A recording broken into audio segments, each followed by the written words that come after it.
오늘 우리는 교단이 정해준 평신도 주일이라고 하니까 평신도에 대한 어떤 행사들을 많이 해야 되는가 하는 생각을 할 수도 있습니다. 그러나 저는 평신도 주일이 왜 만들어졌으며 또 평신도 주일을 통해서 무엇을 하려고 하는지를 오늘 저와 여러분이 함께 느끼는 시간이 되기를 원합니다. 평신도 주일은 평신도의 본질이 무엇인지, 평신도가 어떤 삶을 살아야 되는지, 평신도가 어떤 위치와 역할과 신분을 가지고 있는지,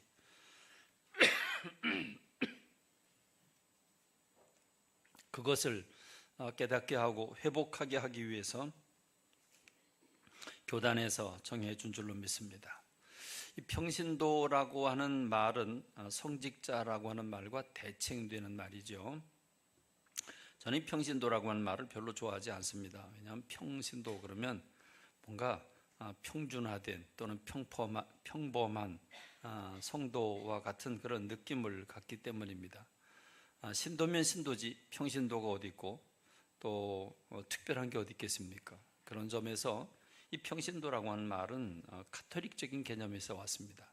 가톨릭에서는 중세 천년 동안 그리고 그 이후 지금까지 신부는 좀 특별한 존재죠.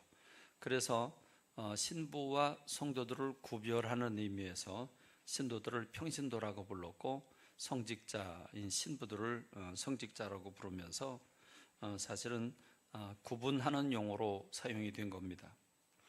실제 지금도 가톨릭에서는 성만찬을 나눌 때 그 포도주는 신부들만 마십니다. 너무 거룩한 것이기 때문에 일반 백성들에게 나눠줄 수 없다고 그러죠. 그리고 그 주님의 몸을 의미하는 살도 무릎을 꿇고 앉아서 입을 벌리고 혀를 내밀면 그 위에 그 빵을 의미하는 조그만 과자같이 생긴 밀떡을 올려놓는 이제 그런 방법으로 합니다. 저는 이 부분도 잘못됐다고 저는 확신합니다. 예수님께서 모든 사람을 위해서 십자가를 찢으셨습니다. 십자가는 살만 찢으신 게 아니라 보혈도 흘리셨습니다. 모든 성도들에게 보혈과 그 살과 피가 나누어져야지 신부와 평신도를 구분하는 일은 잘못된 것이라고 저는 확신합니다.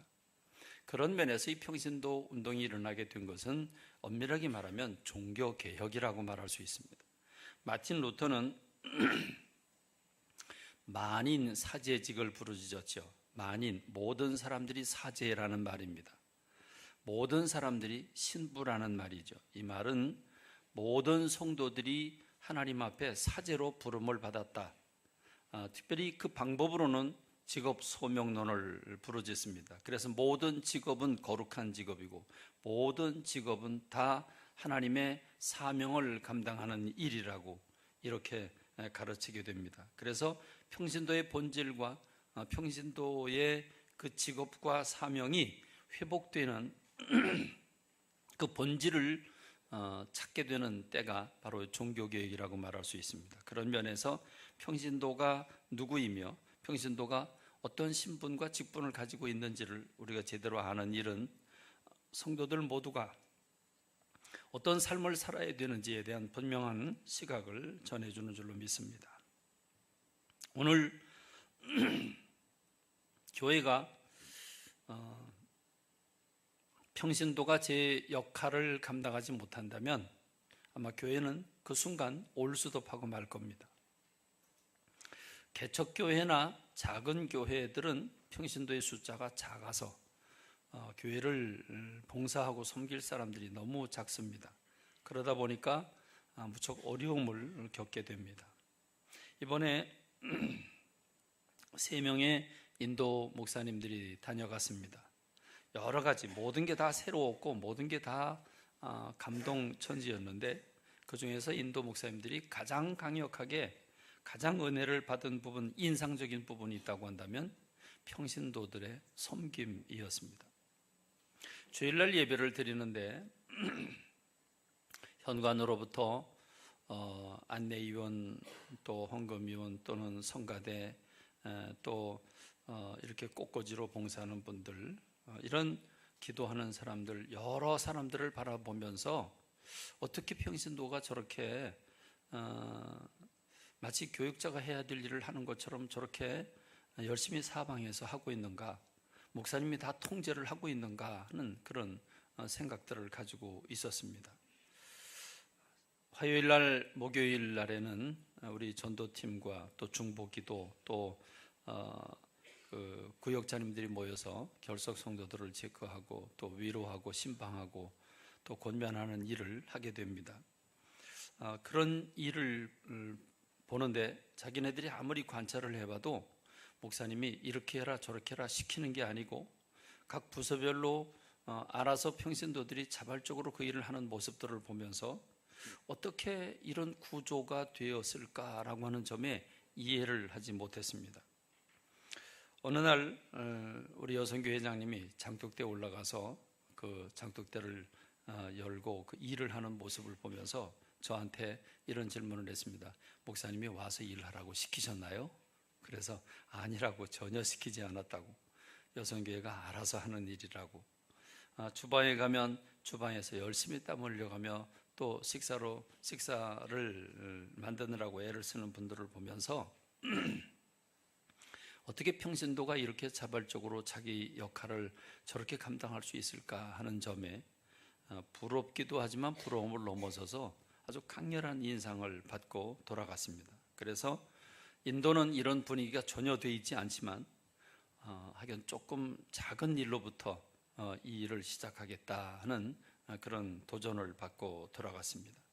그렇습니다. 평신도가 그 삶의 자리에서 하나님께 영광 돌려드리고 봉사하고 섬기고 나누는 이 일을 올수도 한다면 교회는 그냥 공중분해되고 말 것입니다. 그렇습니다.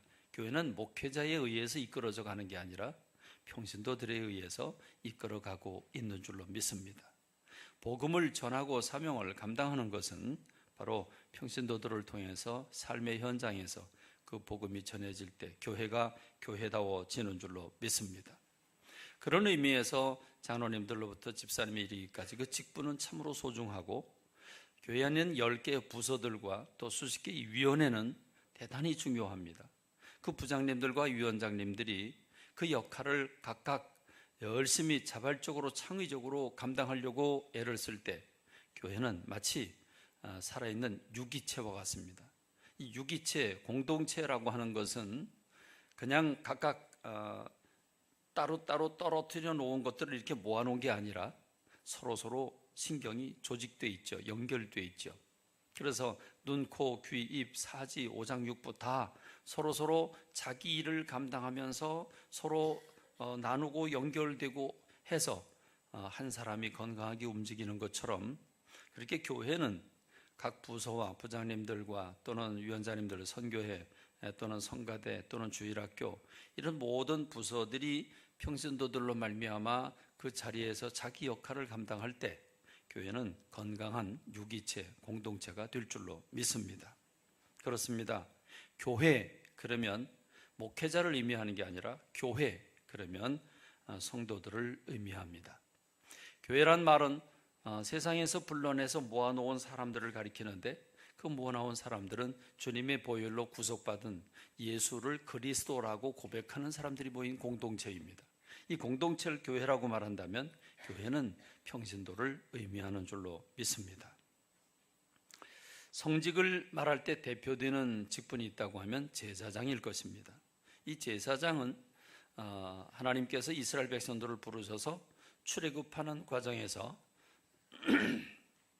이 백성이 주님을 예배하기 위한 백성으로 부름을 받고 예배를 드리기 위해서 하나님과 사람 사이에 제사장을 세워놓고 그 제사장을 통해서 하나님 앞에 예배를 드리는 일을 돕는 섬기는 사람을 제사장으로 세우게 됩니다. 그리고 그 제사장이 1500년의 역사를 유지하면서 이스라엘 역사를 이끌어갑니다. 그리고 예수님 오셨을 때에도 제사장들이 허다하게 많았습니다. 그 제사장, 아이러니하게도 주님께 영광 돌려드리고 예배를 인도하고 사람들을 옳은 대로 돌아오게 하는 제사장들이 이 땅을 구원하기 위해서 오신 메시아인 예수 그리스도를 십자가 못 박아 죽이게 하는데 1등 공신이 되었다고 하는 것은 참 아이러니하지 않을 수 없습니다. 구약에는 3대 직분이 있습니다. 하나님이 그 머리에 기름을 부어서 하나님이 세우신 일꾼이라고 하는 직분이 3가지 직분이 있는데, 하나는 왕입니다. 하나님이 사람을, 그 백성들을 돌보고 섬기기 위해서 왕을 세우는데, 그 왕을 세울 때 하나님 그 머리에 기름을 부어서 구별하시게 됩니다. 2번째는 제사장이죠. 제사장은 아론의 후손들로서 그들은 대를 이어가면서 성전에서 살면서 성전을 섬기는 역할을 했던 것이 제사장입니다. 그리고 3번째는 선지자입니다. 선지자는 하나님께서 사람들에게 하나님의 말씀을 깨닫고 돌아오라고 사람들에게 말씀을 전하기 위해서 부름받은 사람을 선지자라고 말합니다. 그런 면에서 이 구약에는 이 3가지 직분이 따로따로 연결되지 않고 따로따로 역할을 했고, 그 역할을 각자 감당할 때 나라 전체가 아름답게 구조되도록 그렇게 하나님께서 직분을 세우셨습니다. 이 직분이 신약 시대로 넘어오면서 예수님께서 이 3가지의 직분을 완성하시게 됩니다. 예수님은 왕으로 이 땅에 오셨습니다. 예수님은 제사장으로 이 땅에 섬기기 위해서 오셨습니다. 예수님은 이 땅에 하나님의 마음을 전하기 위해서 주님의 말씀을 들고 오셨습니다. 그런 점에서 예수님은 완벽한 왕이요, 제사장이요, 또 선지자로서 예수님은 구약의 3대 직분을 예수님 한 분이 다 완성하시게 됩니다. 요한복음 12장 15절에 보면 예수님께서 마지막 한 주간을 남겨놓고 예루살렘 성에 입성을 하시게 되는데, 그 입성하실 때 구약 이사야 선지를 통해서 하신 말씀이 성취되었다고 이렇게 선포하고 있죠. 이는 기록된 바 시온에 따라 두려워하지 마라. 보라, 너희 왕이 나귀의 새끼를 타고 오신다 함과 같더라. 이렇게 선언하고 있습니다. 실제로 빌라도가 예수님을 집하고 신문하는 과정에서 내가 유대인의 왕이냐고 물어봅니다. 그럴 때 요한복음 18장 37절은 네 말과 같이 내가 왕이다, 이렇게 주님이 거부하지 않는 그런 모습을 봅니다. 그래서 예수님의 죄패에도 유대인의 왕이라고 이렇게 쓰게 되는 것을 우리가 볼 수 있습니다. 그렇습니다. 예수님은 왕으로 이 땅에 오셨습니다. 그리고 예수님은 제사장으로 이 땅에 오셨습니다. 히브리서 4장 14절에 보니까 우리에게 큰 대제사장이 계시니 승천하시니 곧 하나님의 아들 예수시라. 우리가 믿는 도리를 굳게 잡아야 된다, 이렇게 말씀하고 있습니다. 히브리서 2장 17절에도 어떻게 예수님이 대제사장이 되실 수 있었는가? 그가 범사의 형제들과 같이 되심이 마땅하다. 우리와 같이 육의 옷을 입은 것이 마땅하다. 왜냐하면 이는 하나님의 일에 자비하고 신실한 대제사장이 돼서 백성의 죄를 속량하기 위해서다. 대제사장이 모든 백성들의 죄를 짊어지고 지성소에 들어가서 그 속죄하는 일을 감당하는 게 대제사장이라고 한다면, 예수님께서는 그 온몸을 던져서 사람들을 구속하는 데 온몸을 내어주신 분이기 때문에 대제사장이 되신다고 말씀하고 있는 겁니다. 그러므로 히브리서 3장 1절에서 그러므로 함께 하늘의 부르심을 받은 거룩한 형제들아, 우리가 믿는 도리의 사도이시며 대제사장이신 예수를 깊이 생각하라 그랬습니다. 예수님을 통해서 우리가 구속받았음을 잊지 말고 살아야 한다는 사실을 말씀하고 있는 겁니다. 뿐만 아니라 예수님은 선지자로 이 땅에 오셨습니다. 사도행전 3장 20절로 22절에 보면 베드로가 성령 충만을 받은 다음에 그가 그 성령님에 의해 감동을 받고 설교를 하게 되는데, 그 설교 부분 가운데 이런 부분이 있죠. 주께서 너희를 위하여 예정하신 그리스도 곧 예수를 보내시리니 하나님이 영원전부터 거룩한 선지자들의 입을 통하여 말씀하신 바 만물을 회복하실 때까지는 하늘이 마땅히 그를 받아두리라. 모세가 말하되 주 하나님이 너희를 위하여 너희 형제 가운데서 나 같은 선지 하나를 세울 것이니 너희가 무엇이든지 그의 모든 일을 들을 것이라. 다시 말하면 예수 그리스도를 보내실 것을 말씀하셨는데 육체의 몸을 입고 오신 분이라고 말씀하고 있습니다. 나와 같은 선지자 하나를 세울 것이다. 선지자란 하나님의 말씀을 먼저 아는 앞선 자, 알지자죠.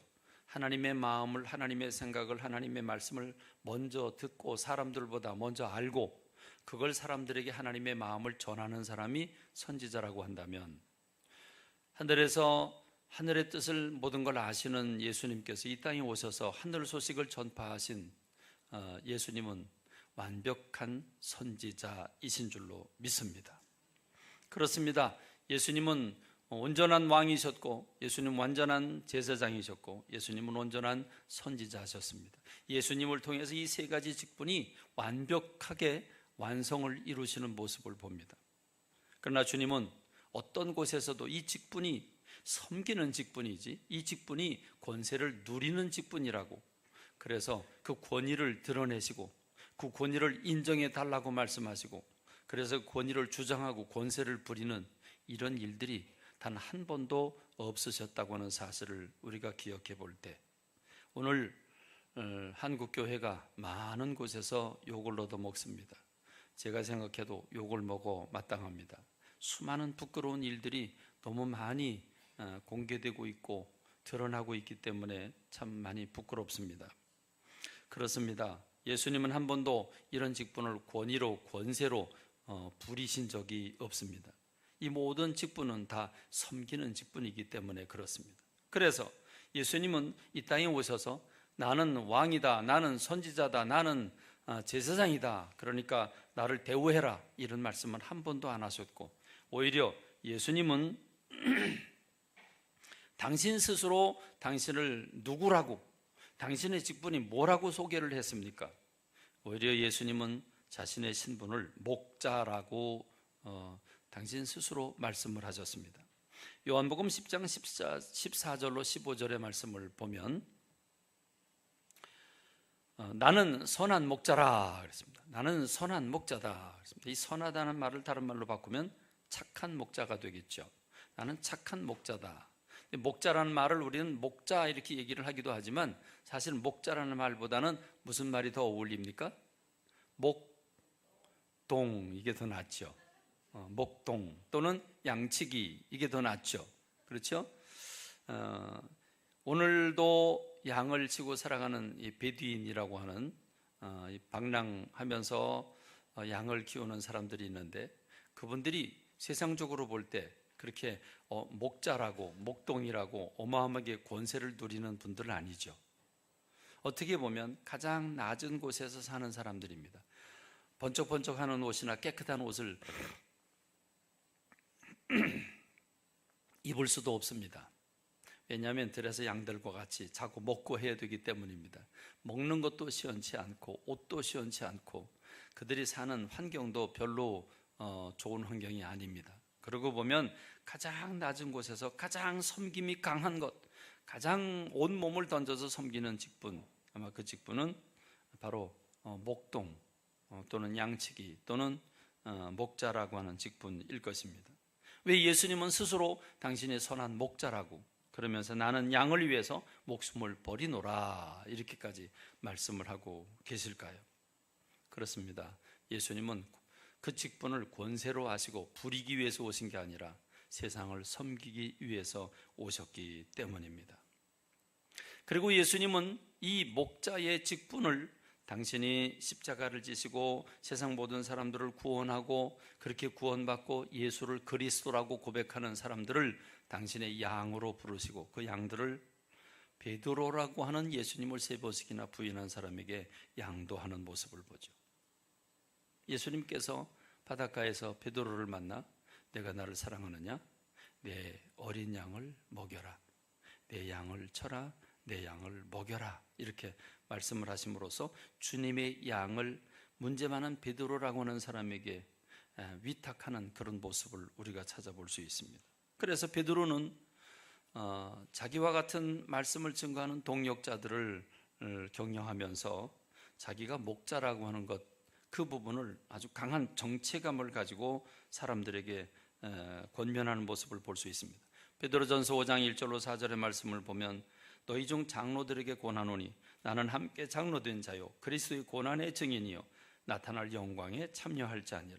너희 중에 있는 하나님의 양 무리를 치되 억지로 하지 말고, 여기서 말하는 장로들은 바로 베드로와 같은 위치를 가진 각 교회를 돌보고 치리하는 장로님들을 가리키는데, 오늘 감리교회에서는 이 부분을 목회자라고 해석하고 있고 장로교회에서는 장로님들이라고 해석을 하고 있는 부분이 조금 다르기는 하지만, 어쨌든 말씀을 증거하고 교인들을 치리하는 역할을 감당하는데, 그 교인들을 양이라고 불렀습니다. 그래서 너희 중에 있는 하나님의 양 무리를 치되 억지로 하지 마라. 하나님의 뜻을 따라 자원함으로 하고 더러운 이득을 위해서 하지 말고 기꺼이 하고, 맡은 자들에게 주장하는 자세를 하지 말고 양무리의 본이 되라. 그래서 양무리를 돌보는 이 역할을 어떻게 해야 할 것인가, 양과 목자의 개념을 소개하고 있는 모습을 보면서, 그리하면 그렇게 자원한 마음으로 헌신해서 모델이 되는 그런 삶을 살게 되면 목자장이 나타났을 때 시들지 않는 영광의 면류관을 줄 것이다, 이렇게 말씀하고 있습니다.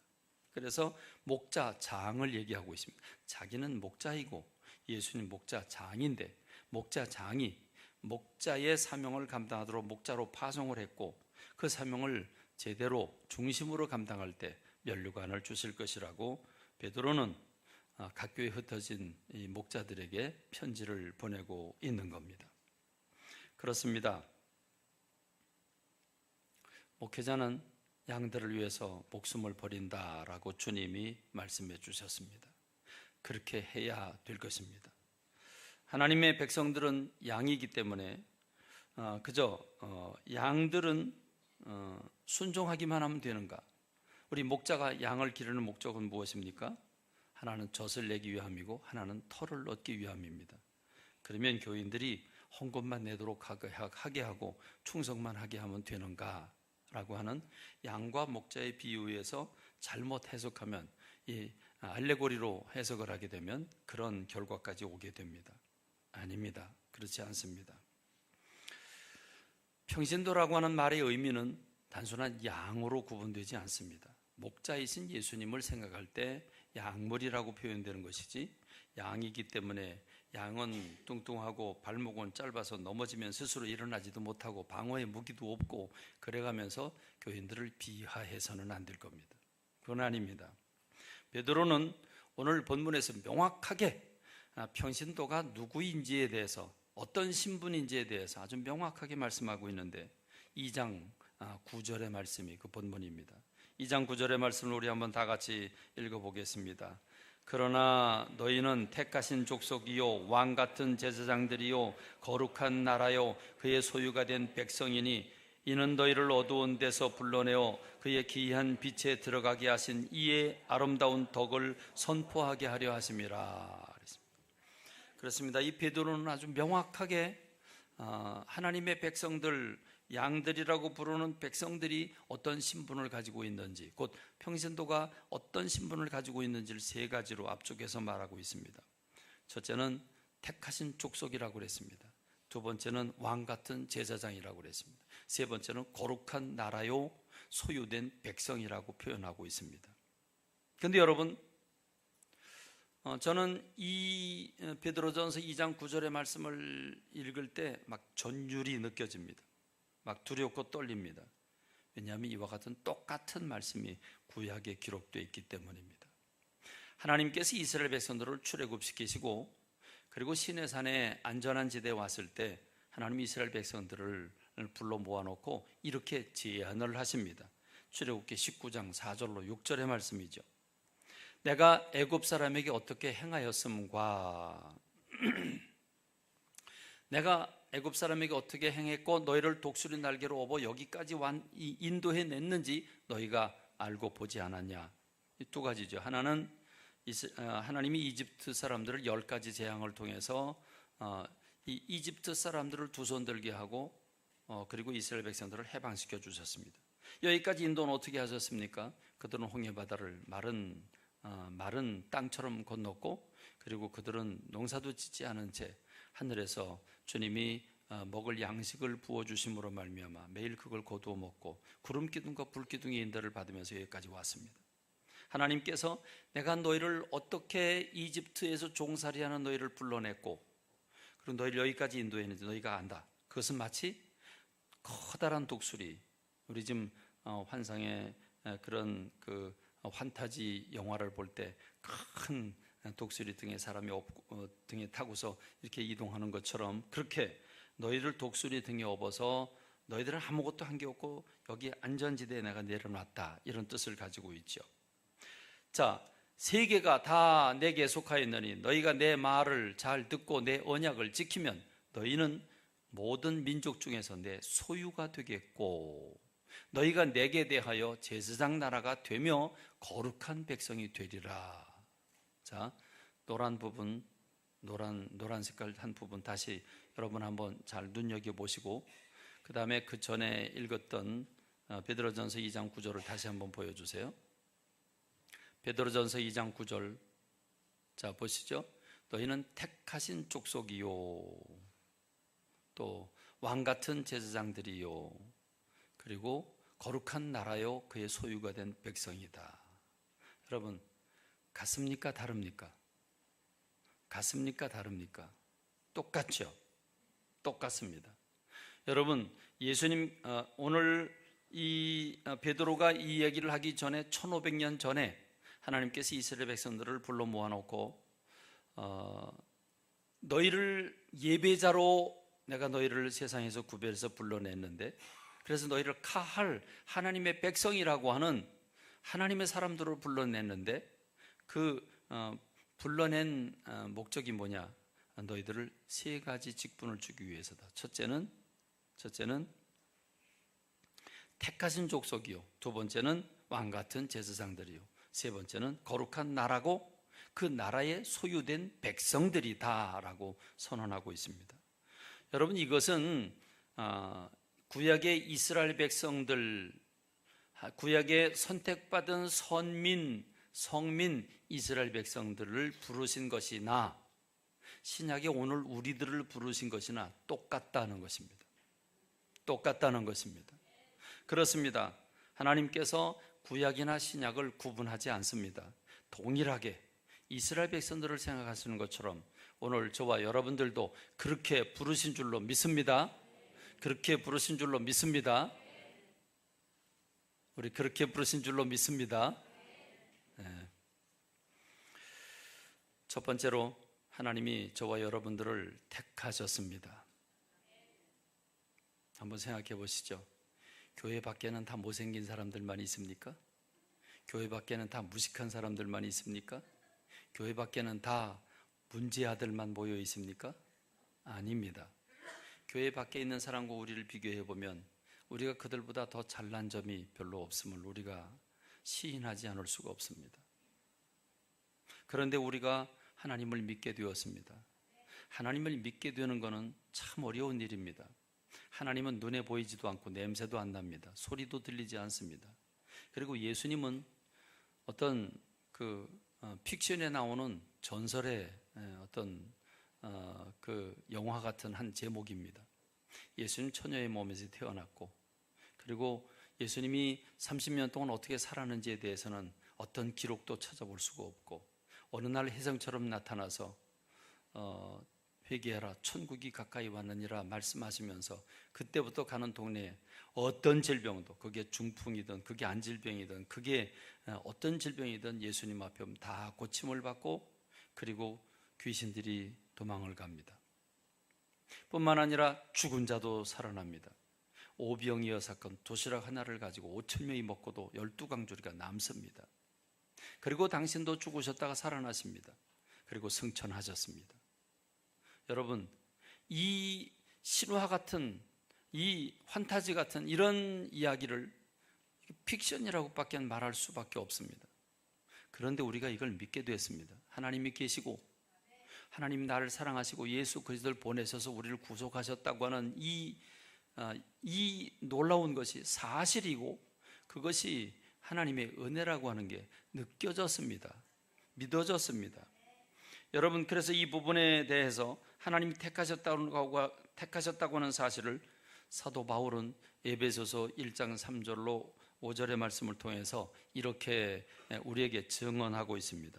찬송하리로다. 하나님 곧 우리 주 예수 그리스도의 아버지께서 그리스도 안에서 하늘에 속한 모든 신령한 복을 우리에게 주셨는데, 그 복이 어떤 복이냐 하면 곧 창세전에 그리스도 안에서 우리를 택하사 우리로 사랑 안에서 그 앞에 거룩하고 흠이 없게 하시려고 그 기쁘신 뜻대로 우리를 예정하사 예수 그리스도로 말미암아 자기 아들들이 되게 하셨다, 이렇게 말씀하고 계십니다.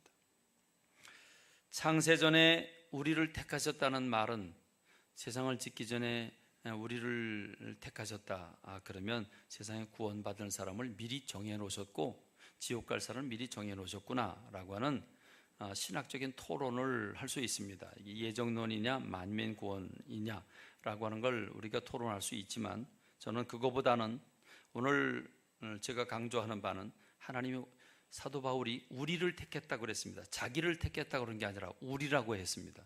그러니까 자기와 우리 모두를 포함한 겁니다.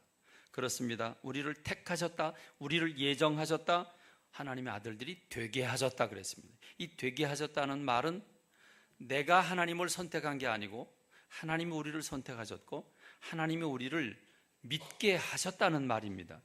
내가 스스로 깨닫고 하나님을 찾아가 하나님을 믿은 것이 아니라 주님이 우리를 믿게 하셨다는 것을 의미합니다. 그렇습니다. 하나님의 택하심은 하나님의 은혜입니다.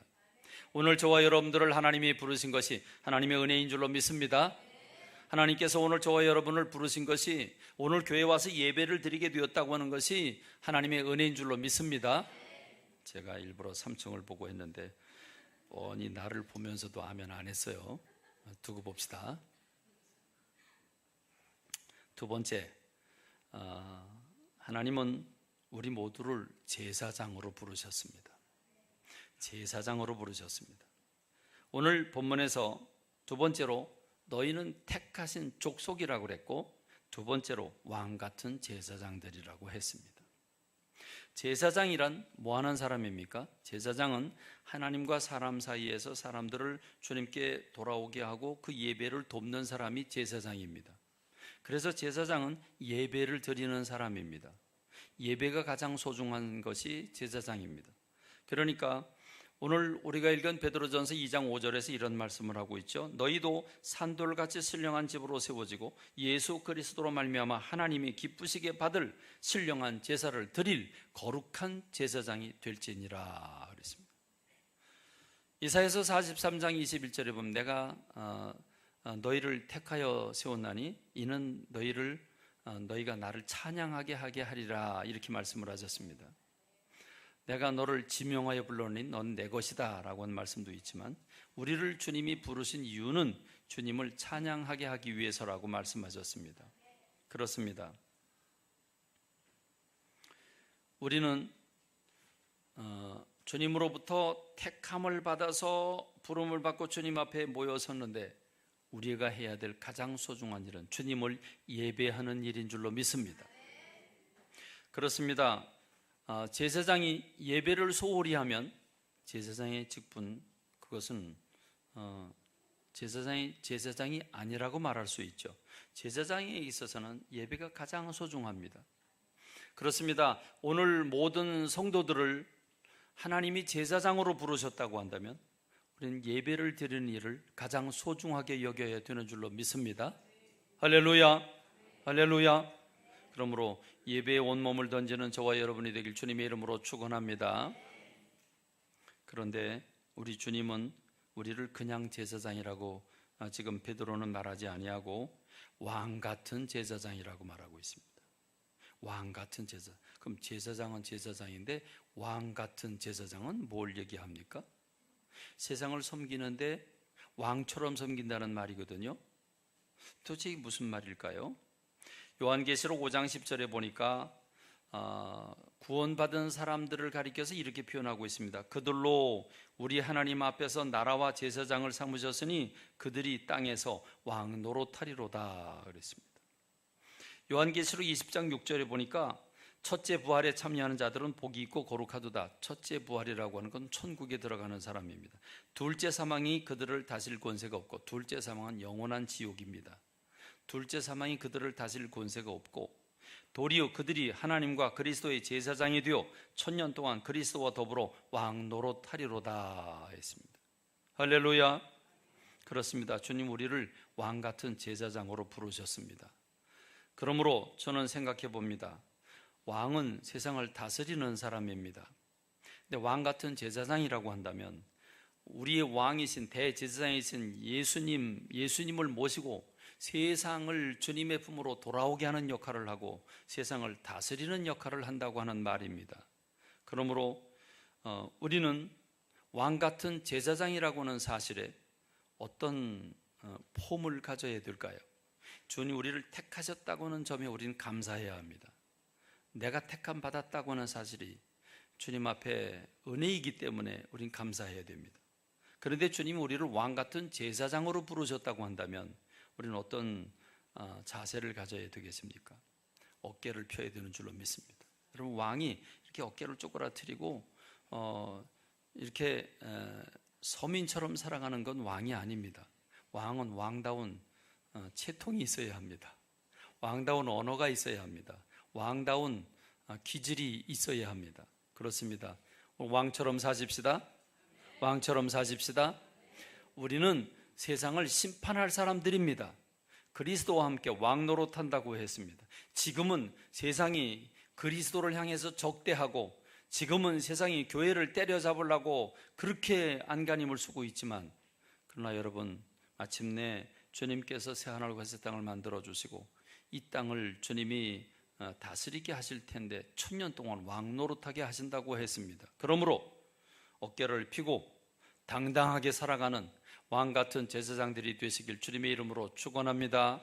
축원합니다. 세 번째로 주님은 하나님의 사람들 성도들을 거룩한 나라요 그의 소유된 백성으로 삼으셨다고 했습니다. 하나님은 왕이십니다. 왕이 있어야 나라가 있고 백성이 있어야 나라가 구성되는데 주님은 왕이시고 우리를 그 백성으로 삼으셨다고 했습니다. 그래서 우리는 하나님 나라의 백성들입니다. 그렇습니다. 요한계시록 5장 9절로 10절의 말씀을 보면 24 장로들과 하늘에 있는 천사들이 새 노래로 찬양을 부르고 있는데 구원받은 사람들을 향해서 이렇게 찬양하고 있습니다. 그들이 새 노래를 불러 이르되 두루마리를 가지시고 그 인봉을 떼기 합당하시도다. 일찍이 죽임을 당하사 각 족속과 방언과 백성과 나라 가운데서 사람들을 피로 사서 하나님께로 드리시고. 이 말은 무슨 말입니까? 예수 그리스도께서 십자가에서 피 흘려 죽으심으로 말미암아 세상 사람들을 죄악 가운데서 구원하신 것을 이렇게 표현한 겁니다. 사람들을 피로 사서 하나님께 드리셨다 이렇게 표현하고 있고, 그들로, 그러니까 그들은 누굽니까? 그 피로 사서 구원받은 사람들, 그들로 우리 하나님 앞에서 나라와 제사장을 삼으셨으니 그들이 땅에서 왕 노릇하리로다. 할렐루야. 주님께서 예수 그리스도의 보혈로 구속함을 받은 사람, 예수를 그리스도라고 고백한 사람들을 하나님의 나라의 백성으로 삼으신 줄로 믿습니다. 그렇습니다. 짐이 국가다, 뭐 이런 말이 있죠. 짐이 국가다, 왕이 국가다, 이런 말이 있습니다. 그러므로 백성들은 왕의 것입니다. 그게 소유의 개념입니다. 그렇습니다. 하나님이 우리의 왕이시라고 한다면 우리 모든 백성들은 주님의 소유인 줄로 믿습니다. 우린 주님의 것입니다. 그렇습니다. 이 부분에 가리켜서 에베소 2장 9절에서 사도 바울은 이렇게 얘기를 하죠. 그러므로 이제부터 너희는 외인도 아니요 나그네도 아니요 오직 성도들과 동일한 시민이요 하나님의 권속이라 그랬습니다. 여기서 말하는 외인이란 외국인이 아니란 말입니다. 다른 나라에 가면 외국인이라고 하는 게 참 좀 씁쓸해집니다. 우리나라에 온 제3세계에 또 많은 외국인들도 그런 마음을 가지겠죠. 이 외국인이라고 하는 건 그런 마음입니다. 내 나라 사람이 아닙니다. 나그네는 더합니다. 나그네는 왔다 가는 사람들입니다. 나그네는 손님입니다. 나그네는 관계없는 사람입니다. 너희는 외국인도 아니고 나그네도 아니다. 성도들과 동일한 시민이다. 오늘 우리는 천국 시민들인 줄로 믿습니다. 우리는 천국 시민들인 줄로 믿습니다. 그리고 우리는 하나님의 권속이라고 했습니다. 하나님의 권속, 하나님의 한 가족이라는 말이죠.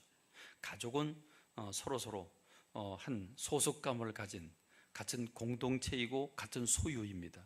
그렇습니다. 그래서 우리 주님께서 마지막 날에 당신의 나라의 백성들을 마지막 날에 세상을 평정하시고 세상을 구원하실 때 우리를 하나님의 나라로 불러가실 것입니다. 우리는 여기서 천국의 시민권을 가진 사람이 이 땅에서 억압을 받으면서 공격을 받으면서 지금 괴롭고 힘들게 살아가지만 주님께서 우리를 영원한 주님의 나라로 우리를 초청하시고 불러가실 것입니다. 그때가 되면 왕 되신 하나님의 얼굴을 배우면서 하나님과 함께 살게 되는 일들이 일어나게 될 것입니다. 계시록 2장 21장 3절로 4절에서 내가 들으니 보좌에서 큰 음성이 나서 이르되 보라 하나님의 장막이 사람들과 함께 있으며 하나님이 그들과 함께 계시리니 그들은 하나님의 백성이 되고 하나님은 친히 그들과 함께 계시겠다. 그래서 다시는 눈물도 고통도 아픔도 없는 그런 곳에서 영원히 주님을 뵙고 살도록 하게 하시겠다 이렇게 말씀하십니다. 그러므로 여러분 우리가 외국에 가면 내가 며칠 후에는 내 고국으로 한국으로 돌아갈 거라고 생각을 하고 보따리를 완전히 다 풀어놓지 않습니다. 가방에 있는 거 다 꺼내가지고 그 호텔에다가 여관에다가 다 배치를 하고 그리고 몇 년처럼 살 것처럼 그렇게 하지 않습니다. 필요한 것만 딱 꺼내놓고 뚜껑 덮어놨다가 그날 보려고 와서 또 그 가방 열고 또 필요한 거 꺼냈다가 다시 집어넣고 이렇게 합니다. 왜요? 금방 돌아가기 때문입니다. 오늘 여기서 영원히 사는 게 아니라 우리의 본향 그리고 우리의 시민권이 있는 천국으로 가야 되기 때문에 우린 그 나라 백성들이기 때문에 하나님의 소유이기 때문에 하나님의 자녀들이기 때문에 우리는 하나님 나라로 이사가야 합니다. 그 나라를 바라보는 오늘 저와 여러분들이 되길 주님의 이름으로 축원합니다. 여러분 이거요 방심하면 안 됩니다. 임종순간이 되면요 나이가 들면요 노망이 들 수 있어요. 임종순간이 되면요 죽음에 대한 두려움과 공포 때문에 천국 간다는 걸 기대하지 못하고 안 간다고 몸부림치거나 천국 가는 확신이 없어서 자긴 지옥 갈 것 같다고 이렇게 말하는 사람들 많아요. 여러분 천국 백성답게 천국 시민권을 가진 우리라고 하는 사실을 믿고 확신하고 살아가는 저와 여러분 되기를 바랍니다. 할렐루야 할렐루야. 그러므로 종합을 해보면 하나님께서 우리를 이처럼 택하셨고 우리를 당신의 왕같은 제사장으로 삼으셨고 당신의 나라의 백성으로 우리를 부르셨다고 하는 사실은 얼마나 감동적인지 모릅니다. 그렇다면 왜 이렇게 우리를 부르셨을까요? 오늘 우리가 읽은 베드로전서 2장 9절의 말씀은 이렇게 얘기를 합니다. 그 이유는 2장 9절에서 이렇게 얘기합니다. 그럼 화면을 딱 띄워줘야죠. 뭐해요? 자, 너희는 택하신 족속이요 왕같은 제사장들이요 그의 나라요 그리고 그의 소유가 된 백성이니 이는 너희를 어두운 데서 불러내어 그의 기이한 빛에 들어가게 하신 이의 아름다운 덕을 선포하게 하려 하십니다. 우리가 이렇게 은혜를 받았죠. 어두운 데서 불러내어 빛의 세계에 들어가게 하셨죠. 그렇게 하신 분이 누굽니까? 하나님이시죠. 그 하나님의 덕을, 하나님의 사랑을, 하나님의 은총을 사람들에게 선포하는 것, 이 아름다운 덕을 선포하는 것, 그렇습니다. 우리는 복음을 전파해야 합니다. 나에게서 복음이 머물러 있어서는 안 됩니다. 이 복음이 선포되어야 합니다. 여러분의 삶의 현장에서, 여러분 일상생활에서, 여러분의 직장에서, 여러분 선후배들과 이웃들 가운데서 복음을 증거하고 살아가는 저와 여러분들이 되시길 바랍니다. 여기에 목회자와 평신도가 구분이 됩니다. 목회자는 교회 안에서 성도들을 섬기는 제사장이고 여러분은 세상에 나가서 세상 한복판에서 사람들을 주님의 품으로 돌아오게 하는 제사장들이 된다는 것입니다.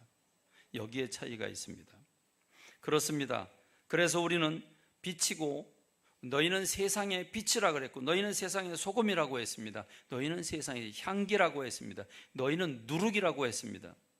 이 빛이라고 할 때, 이 소금이라고 할 때, 이 salt라고 하는 소금으로 번역할 수도 있지만, 이걸 시즈닝이라고 하는 조미료로 바꿀 수도 있습니다. 자, 너희는 세상의 조미료다 그랬습니다. 저는 조미료를 좋아합니다. 전 좋아합니다.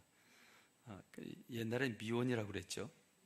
미온 안 넣고 다시다를 넣어도 괜찮습니다. 꼭 넣어야 됩니다, 저는. 그래서 그거 안 넣으면 맛이 없습니다.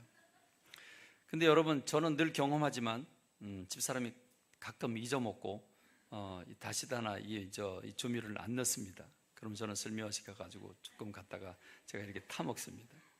그러면요, 타기 전의 맛과 탄 후의 맛이 얼마나 틀린지 몰라요. 얼마나 다른지 몰라요. 엄청나게 달라요. 물론 식당에서 파는 거 너무 많아서 좀 약간 느끼한 것도 있긴 있지만 저는 조미료를 좋아합니다. 너희는 세상의 조미료라고 했습니다. 누룩을 조금 넣지 많이 넣는 사람 없어요. 조금 넣지만 가루 소마를 완전히 바꿔놓는 게 누룩입니다. 그게 조미료입니다. 엄청나게 많은 양의 국이나 엄청나게 많은 양의 음식을 조금 집어넣는데 확 바꿔놓는 게 그게 조미료입니다. 오늘 저와 여러분들이 그런 사람들이 되길 간절히 소원합니다. 어디서요? 교회 안에서 안내위원도 하고 기도도 하고 성가대도 하고 교사도 하고 다 섬기지만 여러분의 진짜 있어야 할 자리는 세상인 줄로 믿습니다. 직장에 나가서 예수님 안 믿는 척 하지 마시기 바랍니다. 직장에 나가서 예수님 믿는 거 공개하십시오. 직장에 나가서 빛이 되고 소금이 되시고 향기가 되시고 누룩이 되시길 주님의 이름으로 축원합니다. 주님의 덕을 선포해야 합니다. 그리고 그들에게 내가 받은 은혜를, 나를 부르신 하나님의 은혜를 그 사람들에게 선포해야 됩니다. 그래서 세상 모든 사람들이 주님의 품으로 돌아와야 되는 줄로 믿습니다. 이 거룩한 직임이 오늘 여러분들에게 있다고 하는 사실을 깨달아서 자부심을 가지고 살아가는 평신도들이 되시길 주님의 이름으로 축원합니다. 기도하겠습니다.